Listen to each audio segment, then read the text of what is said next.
As Americans, we must face a stark reality that is approaching with the speed and momentum of a runaway freight train. Our economy is on the brink of a calamitous collapse of biblical proportions. But this time, we can't spend our way out of it with consumer spending or kick the can down the road because the end of the road is here. At the core of this economic whirlwind we are all about to reap is the Fed. How can any conspiracy theory be complete without at least a brief discussion of the Fed? If you're a Neanderthal conspiracy theorist who dares still believe 2 + 2 = 4, you understand that it is mathematically impossible to pay the national debt ever. We couldn't pay it off even if we took every dollar out of circulation and gave it back to the central bank, or to today's lender of choice, China.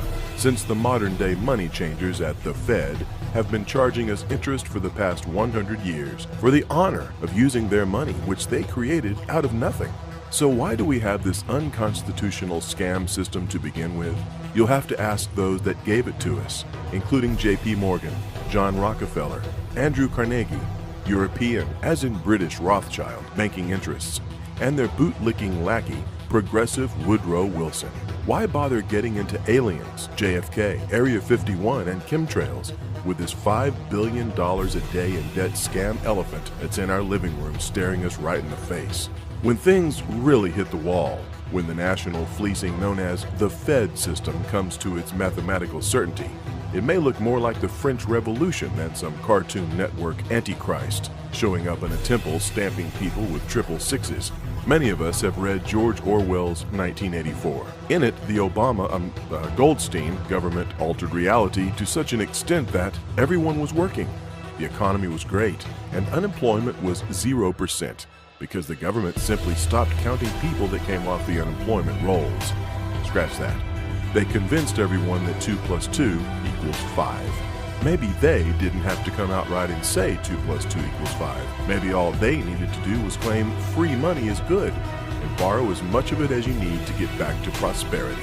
Just ignore those slave owners who founded our once great nation. We blinked.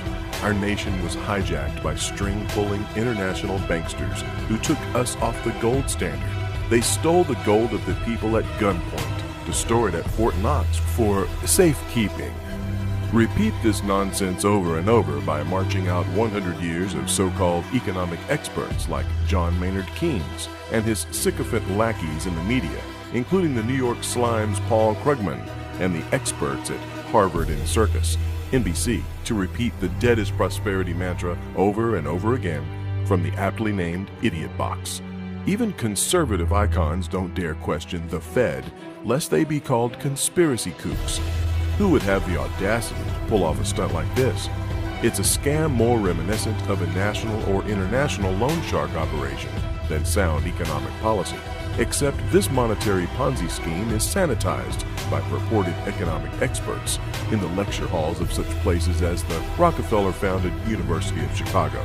They, also known as the Eastern Establishment, or what may be more aptly called the Un-American Genocidal Complex, have already won.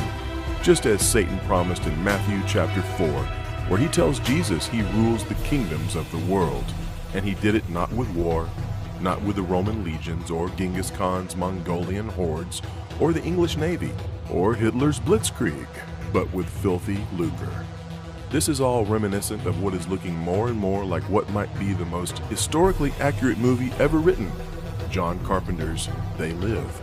If anyone thinks this is merely a crazy statement from a conspiracy kook, have I got a deal for you. Forget selling you a bridge. I'll give you all the money you ever desired for free, so you can buy all the bridges you ever wanted forever. And I'll throw in shovel-ready jobs, endless wars, and government cheese. All this with no strings attached. Just sign on the dotted line.